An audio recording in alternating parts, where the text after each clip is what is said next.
Very good morning students, welcome to the channel basically the maths by Gurinder ma'am. आज की इस वीडियो में हम आपके साथ डिस्कस करने जा रहे हैं differentiation of the parametric equations. चलिए जल्दी से वीडियो को स्टार्ट करते हैं और ज़्यादा डिले नहीं करते हैं। जब भी स्टूडेंट्स हमारे पास x और y जो हैं वो एक थर्ड वेरिएबल t की फॉर्म में रिप्रेजेंट होते हैं तो हम वहाँ पे पैरामीट्रिक इक्वेशंस का आइडिया लेते हैं। जैसे x जो है वो भी t का कोई रिलेशन सेटिस्फाई कर रहा होता है, y जो है वो भी t को सेटिस्फाई कर रहा होता है, कोई फॉर्म t की आ रही होती है। तो इसको एग्जांपल से बड़े अच्छे से आपको क्लियर हो जाएगा। जैसे x जो है वो t की कोई रिलेशन को सेटिस्फाई कर रहा है और y जो है वो भी t की किसी रिलेशन में है, और फिर दोनों के दोनों एट द एंड जो हैं एक x और y का रिलेशन सेटिस्फाई कर रहे हैं। सो ये दोनों क्या है, x और y क्या है, x और y जो हमने ऊपर रिप्रेजेंट किए हुए हैं, this is the parametric equations of the function y square equal to 4ax। चलिए इसको थोड़ा सा प्रूव करते हैं, देखते हैं कि ये जो है एक्चुअली पैरामीट्रिक इक्वेशंस हैं कि नहीं है, या पैरामीट्रिक इक्वेशंस क्या है। सो y जो है इक्वल टू 280 दिया हुआ है यहाँ पे हमें, और t की वैल्यू मैंने यहाँ से निकाल ली है। ये 2a को हमने उधर ले गए हैं, नीचे जाके डिवाइड कर दिया है। सो t की वैल्यू आ गई y अपॉन 2a। ये जो वैल्यू t की आई है इसको मैं यहाँ पे जाके पुट कर देती हूँ और x में चेक करती हूँ कि क्या बनता है। So x is equal to a, t square था इसलिए y बाई 2a का हमने स्क्वायर ले लिया है। So x is equal to a y square upon 4a square. a का स्क्वायर था तो इसलिए एक कट गया a यहाँ से, और बाकी मेरे पास क्या बच गया, ये जो 4a बचा है इसको मैं उधर ले जाती हूँ, क्रॉस मल्टीप्लाई कर देती हूँ। So 4ax is equal to y square is equal to 4ax।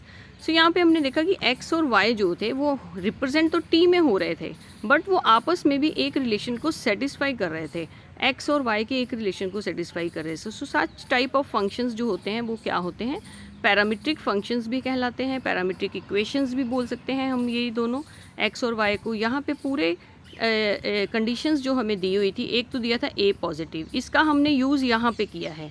यहाँ पे कैसे किया है, क्योंकि a अगर ग्रेटर देन 0 होगा, 0 के इक्वल नहीं होगा, तभी हम उस नंबर से डिवाइड कर सकते हैं, नीचे उसको तभी लेके जा सकते हैं डिनोमिनेटर में। दूसरी चीज़ यहाँ पे हमें दी हुई थी कि t जो है वो एक रियल नंबर है, r को बिलोंग करता है। ठीक है स्टूडेंट्स, तो जितने भी ये जो फंक्शंस होते हैं इनमें ज़्यादातर हम रियल नंबर्स के साथ ही डील करेंगे।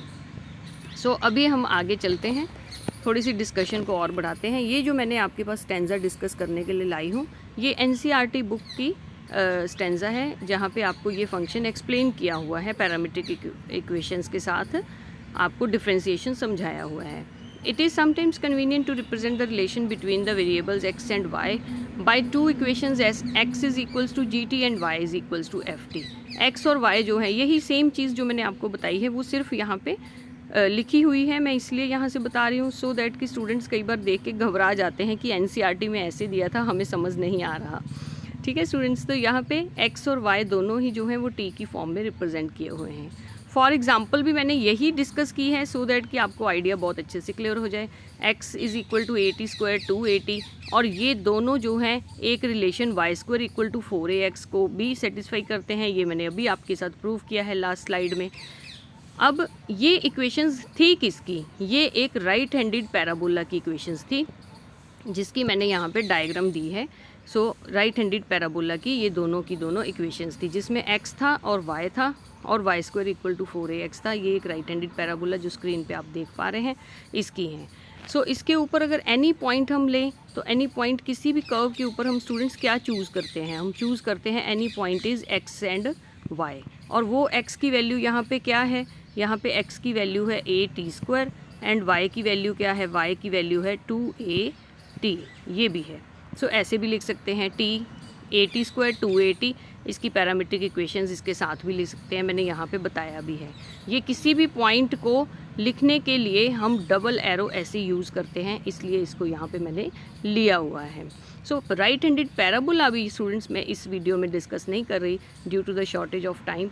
It is itself a topic of discussion, इसका खूब अच्छे से डिस्कशन है। सो वो मैं जब आपको इस वीडियो में कभी पहुँचाएंगे, हम सिलेबस में होगा इस साल में या नेक्स्ट ईयर में, तो फिर हम इसको डिस्कस करेंगे। सो नेक्स्ट आगे चल लेते हैं। अब मेन हमारा प्रॉब्लम क्या था, एक स्लाइड हमने पीछे भी देखा था यहाँ पे हमारे पास मेन था कि हमने डिफ्रेंशिएशन निकालना कैसे है। ये भी हमें एनसीईआरटी की यहाँ पे बुक में दिया हुआ है।